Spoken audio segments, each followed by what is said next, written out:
Hello everyone, welcome to Bambatha Mncinci. I'm here to update you ngokuzokwenzeka next week kwi-Inimba from Monday mhla ka-23 March 2026 kuya ngoLwesihlanu mhla ka-27 March 2026.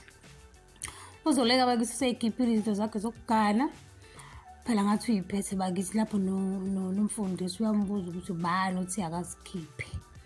U-Azanda uveza indaba kabavumile, kodwa-ke wathi nje uLazarus akathule kancane kusathetha amankwenkwe yona akayona inkwenkwe.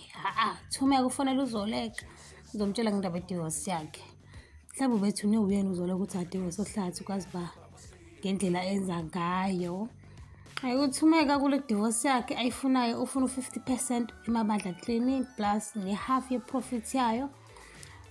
Ukugela akafuna ukuphuma engaphathanga into i-reaction kaHlathi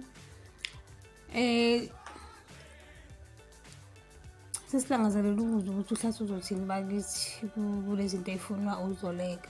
Uyangizizwe ngathi uyakhethisa ukuhamba ngabe ngakuliphi isayidi, amenze ifenisha nje ngathi akusiyena umuntu. Kebamba lapho ungakhohlwa ukuciza i-notification bell, usubscribe noma ushiye umbono wakho. Bayo.